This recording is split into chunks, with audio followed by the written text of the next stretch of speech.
औज़ुबिल्लाहि मिनश्शैतानिर्रजीम बिस्मिल्लाहिर्रहमानिर्रहीम। मेरे भाइयों दोस्तों अस्सलाम वालेकुम। ज़ाहिर ख़ान सवाती एक बार फिर आपके खिदमत में हाजिर है। मैं डॉक्टर अतीक चांद साहब का बहुत ज़्यादा मशकूर हूँ कि जो वक्तन फ़वक्तन आपको और हमें मिलाने की कोशिश करता है और हम आपके साथ हमारी मुलाकात हो जाती है। ये तो वैसे मुलाकात नहीं है, लेकिन मुलाकात से कम भी नहीं है। आप हमें देख के सुन पाते और हम आपके कमेंट्स और जो शेयर करते हैं हम वो देख के खुश हो जाते हैं। दोस्तों, आज जो बात मैं आपको करना चाहता हूँ ये बहुत अजीब गरीब किस्म की बात है। दोस्तों, असल में तहसीलुगी आबादी के लेवल से ज़िला मानसरा का सबसे बड़ा तहसील है। इसमें दिन को कम से कम 10, 15, 20 केसेस ऐसे होते हैं कि जो या तो बावला कुत्ता किसी को काट जाता है या सांप किसी को काट जाता है। ये कुत्ता और सांप ये तो चलो घूमते फिरते इंसान को काट लेते हैं। इंतहाई अफसोस से कहना पड़ता है ये 12, 13 लोग, 15 लोग जो दिन को इस चीज़ से मुतासर होते हैं।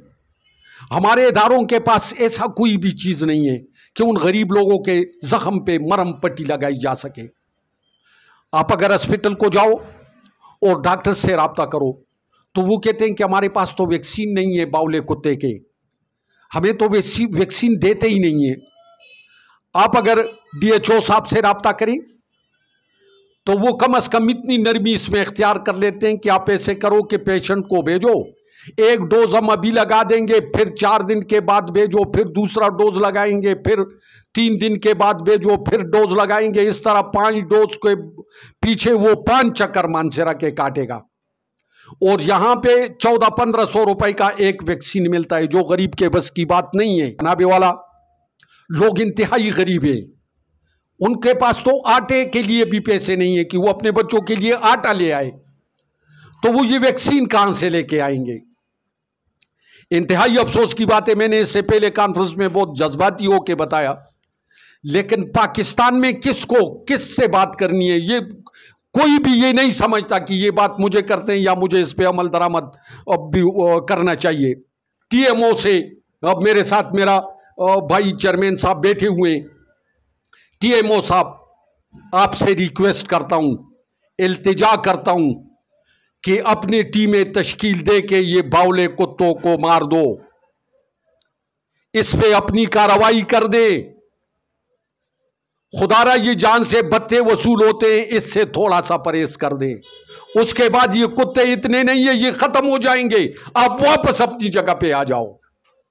लेकिन इन लोगों को इस जुल्म सितम से बचाओ। आप अगर ऐसे नहीं करोगे तो रोज़े महशर में आपका गिरबान होगा और इंशाल्लाह हमारा हाथ होगा और हम आपको कभी भी माफ़ नहीं करेंगे। इसी तरह DHO साहब, आपसे भी दरख्वास्त करता हूँ कि खुदारा जो अस्पताल हैं उनको ये वैक्सीन जो है ये फराहम कर दें कि लोगों को उनके घर पे उनके मसाइल जो हल हो। तो इस तरह आप भी अल्लाह की पकड़ से छुटकारा मिल जाएगा और हम भी इंशाल्लाह आपके लिए दवा करेंगे। तो बहुत मेहरबानी जनाब डॉक्टर अतीक चांद साहब, आपने हमें टाइम दिया, अल्लाह ताला आपको लंबी ज़िंदगी दे। और जनाब इफ्तिखार साहब, आपकी भी बहुत मेहरबानी कि आप भी यहाँ पे आए, आपने भी टाइम दिया। और जनाब बिलाल साहब, आपकी भी बहुत मेहरबानी। इंशाल्लाह बहुत जल्द फिर आपके साथ मुलाकात होगी। चलते चलते पाकिस्तान जिंदाबाद।